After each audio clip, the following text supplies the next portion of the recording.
Drove back to my old hometown the other day for a plate of barbecue with my wife, and what I discovered when I got there to this little place was that the barbecue counter taught me more about the current state of the American society than anything a YouTuber or the cable news panels are going to tell me in an hour of wasting my time.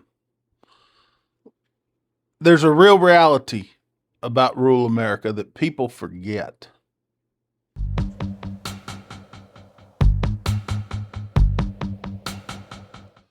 So the wife and I went riding around on Sunday afternoon, and we decided to stop at this new little barbecue restaurant that was in my old little hometown there of Floresville, Texas, where I was born and raised. It's a cute little town. It's a wonderful little place. Real salt of the earth people. Kind of like the potato salad was a little overly salty for my taste, but that's neither here nor there because I'm not going to sit here and bash the people that are out there trying to do something and chase their dream. I think they have every right to do that. But going back to my old hometown and this little barbecue counter there that's popped up in this little town, it reminded me that going back home is never just about going back home now, is it? Was it Charlie Pride, the country singer, that said it's nice to think about it, maybe even visit, but I wonder if I could ever live there again? There's a lot of truth to that. And when I went home, when I was driving through my little hometown the other day, I wasn't on some sort of grand investigative mission. I wasn't going to go and look for the best barbecue restaurant in Texas. I wasn't going to go out and, find something to shake hands and promote and complain about. It was just a drive on a Sunday afternoon going back to my hometown and a stop for barbecue. But like I say, when you go back home, you start seeing the ghost and you start seeing the problems and you start seeing the buildings and the memories and all this other stuff. And you start seeing the old parking lots and you start seeing the modern problems creeping in to our rural society that are being forgotten.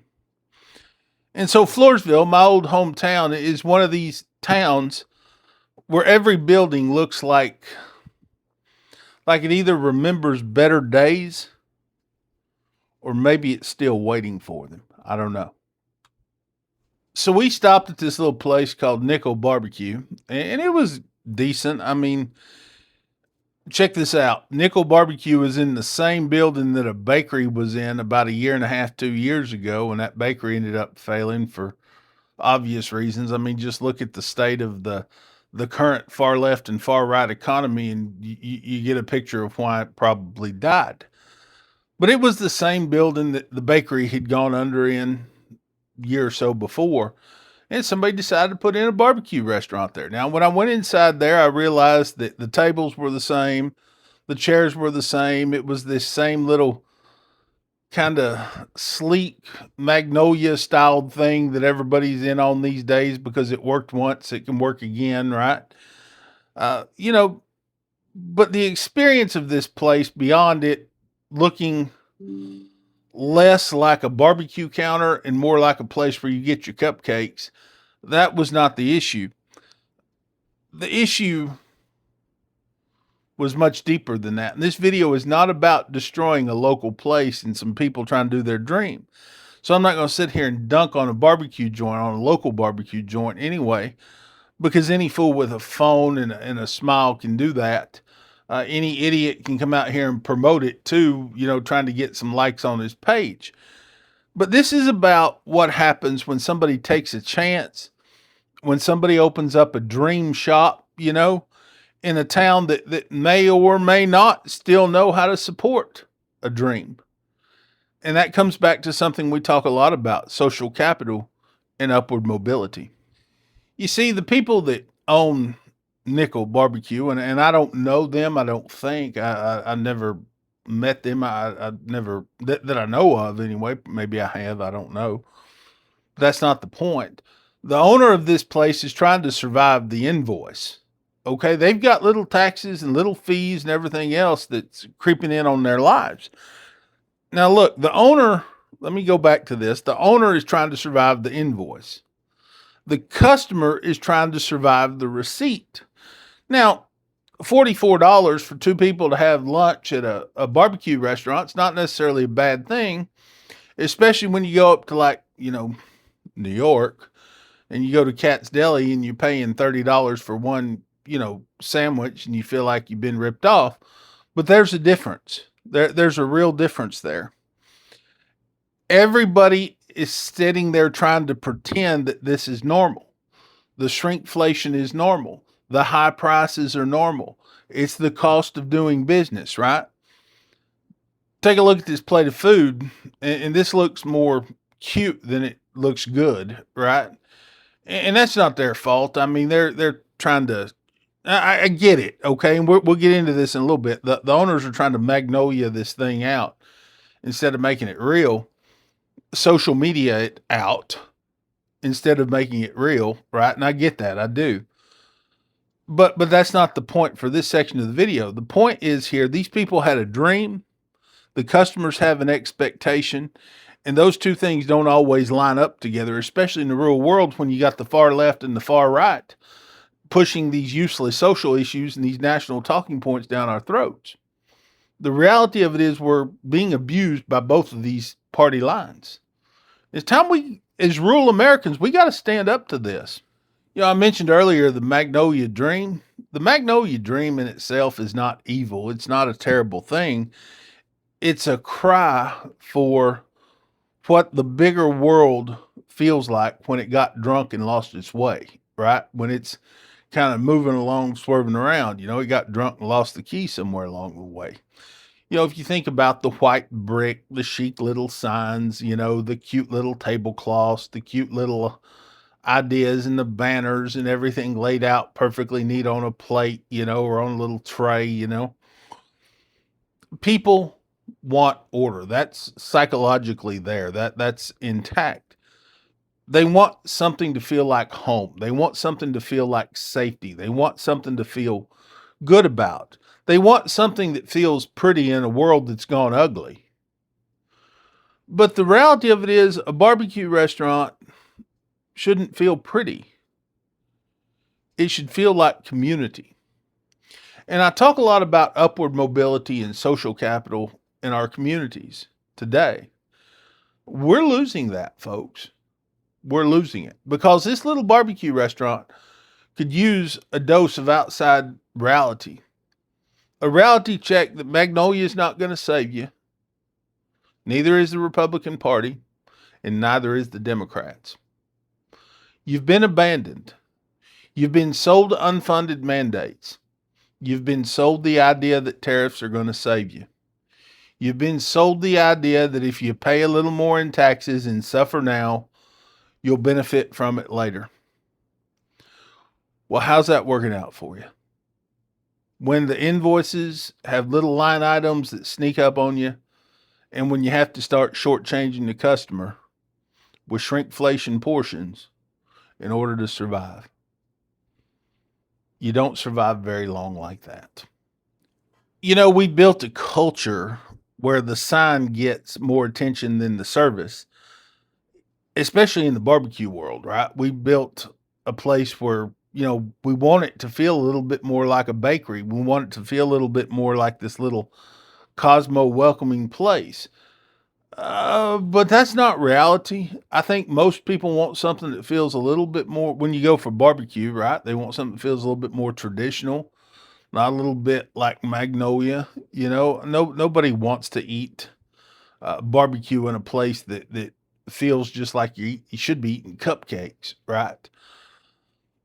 That's not a barbecue joint. But I get it. The rent's high. The electric's high. The cost of your goods is high. You're seeing these little service fees and everything else go up. They're a line item on your invoice. They're killing you. You have no choice but to give me 3 or 4 little slices of brisket and a dinky little sausage and some overly salted potato salad and some, pre-packaged, pre-made, warmed up okra that you threw in the fryer real quick. You have no choice. And I understand that. That's not the dream. You're running a process. And that's not necessarily a good thing. Because, look, when you've built this culture, you end up killing what's most important, your pride and the dream. And social issues don't sustain the pride, and it don't sustain the dream. Things like the immigration issue, LGBTQ rights, the war in Iran, all this other stuff that you're going to hear talk about over the campaign year doesn't sustain your way of life. It doesn't keep your dream afloat. Stopping the bleeding on those invoices and doing marketing the right way and not selling out to these corporate weirdos that everybody else has some sort of product they can offer you. You got to start thinking right. Quit thinking like Magnolia. Quit thinking chic. Quit thinking cute. Start thinking right. When it comes to a place like this little barbecue restaurant, praise is everywhere for it, right? Because it's new. It's a cute little idea. Maybe a lot of people know the owners, whatever. But in small towns, we tend to overpraise things a lot because the options here are very limited. You just don't have people give 5 stars because the place is new. People give 5 stars because the place is solving at least somewhat a problem and they're happy to have something different. That's understandable, but it does not help long term. That's why you see a flood of people come in right at the first and then it starts to taper off right at the end. You just go ahead, look, truth can be love. Criticism can be loyalty. It does not always have to be negative. And real community is not over a bunch of superficial 5 star reviews somewhere. It's not about forced enthusiasm that you see in the Google reviews. Real community is saying, I want you to win. I want you to succeed. The brisket needs work, and you need to come to the reality that these bigger issues that are being pushed down our throats are not the reason that we're struggling. Restaurants are where people go to talk. Restaurants are where people go to feel comfortable. Restaurants are where communities come together. Restaurants are where we build bigger trust. It's where we gather like we mean it. It's where we have a good time. It's where we celebrate. It's where we just go get a place to, a cup of coffee or, whatever, you know. It's not a place for people to retreat into their phones. It's not a place for them to go and experience private frustration in public. It's not that kind of joint. A restaurant is the heartbeat of a town. And a town, especially a rural community, a town can still exist physically without losing its spiritual center. And when I say the spiritual center, I'm not talking about the church. I'm not talking about the courthouse. I'm talking about the mom and pop shops, the restaurants, the feed stores, the little people out there doing great things. That's where the heartbeat of our rural communities lie. A town can have buildings and a town can have ideas, but they can still lose their center. They can still lose their heart. And the real decay starts when people stop believing that they owe each other everything. We owe them a 5 star review. We owe them this. We owe them that, whatever. That's when small towns die. And that's a real problem. I talk a lot about social capital, and social capital means that people get to know each other. People rely on each other. People build off each other. People respect each other enough to tell the truth. not just repeat some talking points. That means a lot. So I learned a lot at this barbecue restaurant. I learned a lot more than what you could learn on television or on YouTube. Although I thank you for watching this video. I hope you've enjoyed it. And I hope it's given you something to think about. We'll see you in the next one. I'm Matt Pierce. Please visit my blog, mattpierceblog.com. Take a look around. We'd love to hear from you.